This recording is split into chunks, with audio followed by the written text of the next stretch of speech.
Great. Nice. So, good morning, everyone. Welcome again to our Nestle Needs Youth Positive Pathways Exploring the World of Veterinary Care. With us today is Dr. Nicholas Waldron from Guyana, and I am Dr. Nanika Honore. Yes, Doc, we've seen you now. Great. Great. So, if anything, Doc, would you like to introduce yourself for our attendees? Okay, my name is Nicholas Waldron. It's a pleasure to be here. Thanks, Nestle, for the invitation. I'm always excited to share my experiences as a veterinarian with young people and to encourage them to join the profession. Um, I've been a veterinarian since 1996. I studied in Brazil, where I completed my DVM, my Doctor of Veterinary Medicine. Before that, I did a diploma in animal health at an institution that no longer exists. It was run by CARICOM and an international organization called PAHO. You might have heard of PAHO. The name of that institution was RIPAHA. So I did my diploma there first, then I went on to do veterinary medicine in Brazil. Um, Currently, I wear quite a few hats. I run a small veterinary practice that sees just about anything, but mainly pets, cats, and dogs. Um, I'm also a poultry farmer, and I do consultancies for livestock enterprises. Thank you. Thank you so much, Dr. Waldron, for sharing that brief introduction. So, I am Nanika Honore. I'm a small animal veterinarian in Trinidad, and I've been in practice for about 15 years. So, sorry, Doc, I graduated long after you. And while I was mainly in small animal practice, now I am the vet advisor for Nestle Purina. So, I am what you would consider a corporate veterinarian.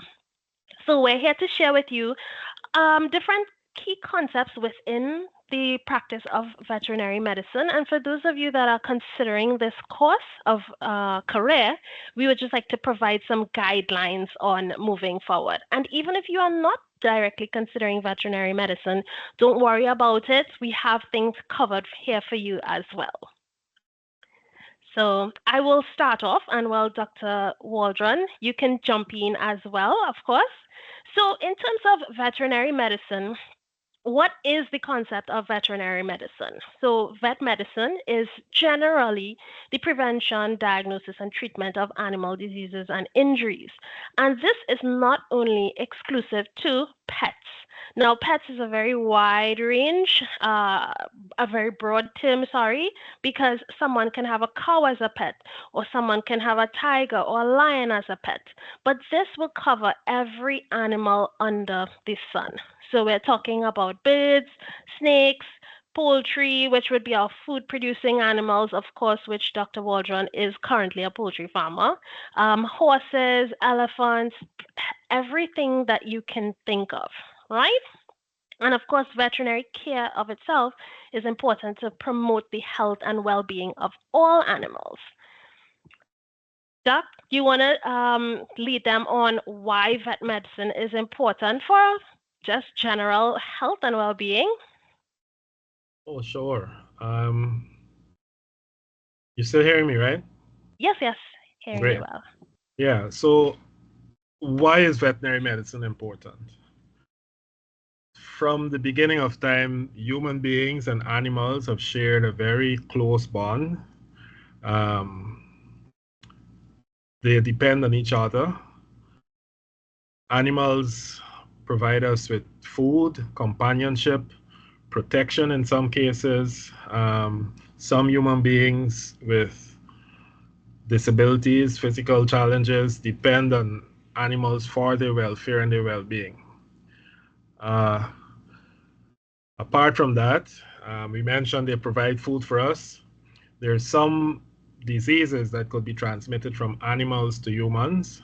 So it's very important, or the veterinarian plays a very important role in keeping the animals healthy and preventing this transmission of diseases that we call zoonoses, as you see on the screen. Doc? Gotcha. Yeah, definitely. So this was not to scare anyone, but this is just to let you know one of the ways in which veterinary medicine is important. Because as you can see on some stats that we've placed here for you, 60% of existing human infectious diseases are zoonotic. So they can move from animals to humans, and we also have to consider where diseases can move from humans to animals. And of course, with the movement of animals, we can have these diseases go to different parts of the world, all because of global trade. And another thing that sometimes we don't think about is that 80% of agents with potential bioterrorist use are actually zoonotic pathogens. So an animal can be harboring diseases like Ebola or influenza, even HIV, and of course that can affect our human population. And this is where it draws us into the one world, one health approach. Doc, you want to take on this one too? Sure, thanks. I'll give you my first experience with One Health. It was way back in 1994, I think it was, when my university in Brazil attempted to have all of the health related classes um, taught together, all the students in health related classes taught together. So that would be people from nursing, human medicine, veterinary medicine, physiotherapy, dentistry. Uh, and at that point in time, it was very, very strongly resisted by what we could call the purists.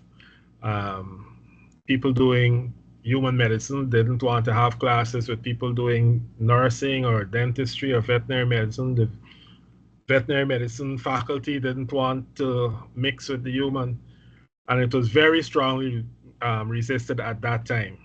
But that was my first exposure to the concept. Fast forward almost 2 decades, 3 decades later, and One Health is the big topic in the world now. We have come to realize that human beings, animals, and the environment that we live in are all interrelated, all depend on each other. One sphere can't exist without the other. So a lot of focus now is being placed on where these three spheres interconnect and the relationships they have with each other. And that in itself, for you thinking of careers, has opened up a whole lot of new career paths that you might find interesting if you don't want to pursue classical veterinary medicine. Agreed. And this is really because we have seen time and time again that human activities either directly or indirectly change different ecosystems. And not only would that affect our wildlife, but that can affect also our food producing animals. And that can have that link. This is where we see that link with the emergence of zoonotic diseases and how they can move across different populations. So yeah, definitely. Thanks for that perspective, Doc, from your experience. So apart from just being pure veterinary medicine, dealing with animals directly, we do also have options for those not willing to interact with the animals directly. And this would be, for example, research, education, and consultation. So you can be specialized, for example, in the field of oncology, which is dealing with cancer, surgery, anesthesia. You can become a lecturer where you can speak with different students, not only veterinary medicine students, but you can also exist within a faculty and you can teach on different topics. You also do have vets working on pharmaceutical and biomedical research, This is, for example, the production of vaccines or the production of medications, antibiotics, etc., which can be used for both humans and animals. Doc, you want to take on this other career path? Sure. We said that one of the things that humans depend on animals for was food. And if you look at the slide, you see a very good depictions of some of the food that animals provide for us. This food has to be deemed wholesome in some way and by someone, and that someone again is the veterinarian or somebody working in some branch of the veterinary field. So we have the vets on the farm that keep the animals healthy, and along with the vets, the nutritionists, uh, the animal husbandry specialists. Um, we have along that same chain the people that manufacture the feed. The feed has to be of a certain quality and have certain nutritional value so that the animals could be healthy and well fed. We have meat inspectors who would inspect the carcasses after they're slaughtered to make sure that the meat going on the market is wholesome. They are trained to look for certain signs in the carcasses that will tell them if the carcass is wholesome or not. Their work is backed up by the folk in the laboratory that could do further tests, microscopic and biochemical tests to confirm or determine if the food is wholesome. Great. So another great career path could be in food safety. Yes. And moving along, let's say, for example, all of the things that we described, you're not into that. You want something a bit more entrepreneurial. You want something what we would consider alternative. So this is where you have the mobile vet or someone who works out of their vehicle where they take their practice to the pets wherever they may be. You can be a clinic hospital owner, and coming along with the more alternative or the newer age careers, you can become, for example, if baking is your love or cooking, you can actually develop a business that caters for creation of treats, cakes, etc. for pets. You can become a pet day sitter. That's a thing now. You have a lot of persons that are very busy during the day and they want someone to be with their pets while they're at work. You can become like an executive boarder or a luxury groomer. So, for example, we see a lot of new things now where persons want their animals to look a certain way. Let's say art is your inspiration. You can become someone that does portraiture of animals. Of, let's say, for example, photography is your passion. You can become an animal pet photographer, or you can work for, let's say, National Geographic or any of these other institutions taking photography of animals, example, even wildlife. Right? So, just a few things we wanted to provide for you. Doc, you want to speak about how persons can become a veterinarian? Where can they go, for example? Well, sure. Again, drawing on my experience, for me, I always knew I wanted to be a vet. I never ever wanted to be anything else. And so the my career journey was more or less predetermined. Nevertheless, um, I needed guidance. I didn't know, what I needed to do. There was no veterinary school in Guyana, and so I had to look overseas. Some of the things that would help you would be one, of course, a love for animals, compassion, um, I think that's where it starts. Meaning you're going to, even if you're not working directly with animals, you'll be somehow or the other involved with animals. So you should have that compassion and love for animals. Veterinary medicine is science-based. So if you're still in school, it would augur well if you pursue the sciences. Phys, Chem, Bio. Of course, you have to have the basics, English and mathematics. Um, some colleges require you to do an entrance exam. So when you start looking around at universities, the possibilities of where to go, you may be required. And I must say, again, not to scare you, but just to let you know what a rewarding career veterinary medicine is and how many people are interested.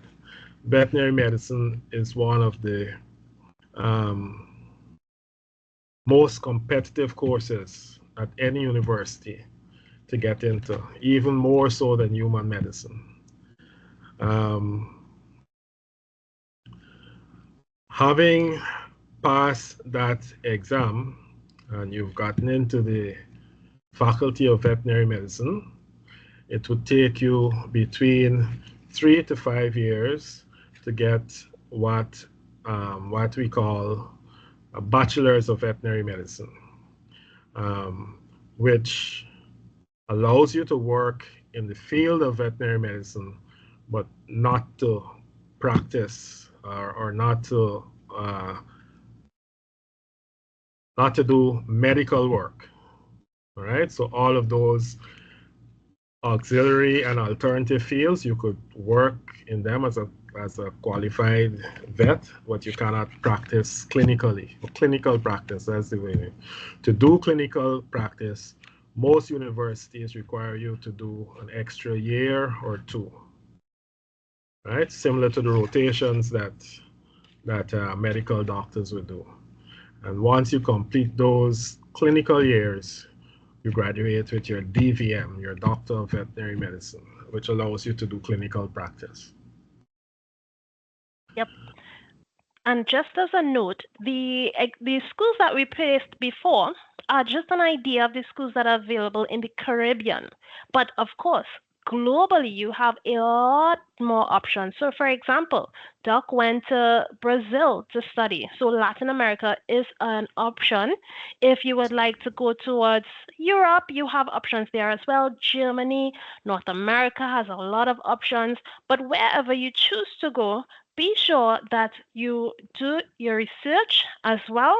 And this is where the college or the university requirements to enter into that degree vary depending on the college or university that you pursue. So these are just some ideas of what you can use. So some will allow you with an appropriate bachelor's degree, and some, if you do not have a degree, they have different requirements. So be sure to check those admission requirements, of those universities that you go to. Dr. Waldron did also mention that once you've graduated with your degree, in order to practice, you may or you may not need an additional license as well. So, for example, if you would like to practice in Jamaica, Jamaica does have their national examination for the registration of veterinarians. In North America, you have what we call the North American Veterinary Licensing Examination. Or in Europe, you have, for example, you are required to become a member of the Royal College of Veterinary Surgeons. And like Dr. Walton would have mentioned, throughout his years, he has seen the progression moving from the area where persons were not too interested in One Health to now where One Health is a major aspect of how we exist and perform our duties within society. This is where expanding your knowledge with continuing education and professional development is also important.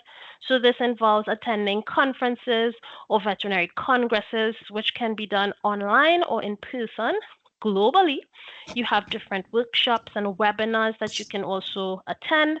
And it's really important to build your resume, not only with education and certification, but also through your work history. So, for example, where you work and what you do, and also your volunteer history, how you give back to society.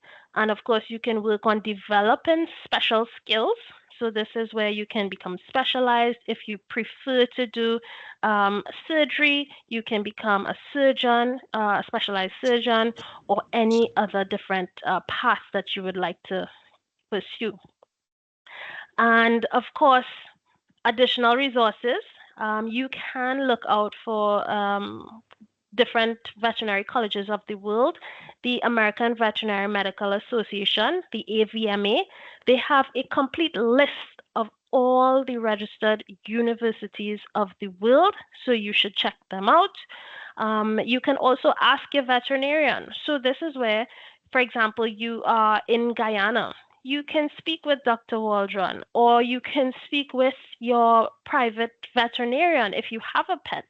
Ask them their opinion, seek mentorship or guidance from them to help gain insights and, of course, to help support you in terms of career development goals that you might have. Yeah? So, any final words, Dr. Waldron, for our persons? I'm just going to pull up the chat to see if anyone has any questions in the meantime. Yeah. So I hope this little time we had together was enough to shed some further light on those interested in a career in veterinary medicine, um, or even those that don't want to work directly with animals. Uh, there are a lot of areas maybe you mightn't be so inclined towards the biological or chemical sciences, but you like physics, for example. You know, you could get into biomedical research, designing instruments, designing machines that are used in surgery, improving on those designs. You might be somebody that likes computers, but you still want to work somehow or the other with animals. Artificial intelligence is the big thing right now, and there are artificial intelligence applications related to the field of medicine and veterinary medicine. Um, Law and litigation is another big area that affects medicine. So you could become, when I say medicine, medicine in general, both human medicine and veterinary medicine. So if you are a lawyer but you want to work with animals, you could specialize in law and law related stuff that affect veterinary medicine. So it's a wide open field that allows you thousands and thousands of options. Don't just restrict yourself to the classical person in the white coat with a stethoscope around their neck, giving a nice little fluffy dog an injection. Veterinary medicine is a lot wider than that. Thank Agreed. you. No problems. So thank you so much, Dr. Waldron. Thank you to those who were present for this chat. We hope you enjoyed it. And of course, if you have any questions, feel free to reach out to us. You can contact us through Facebook or Instagram. You can leave a comment for us, especially on the Nestle page as well.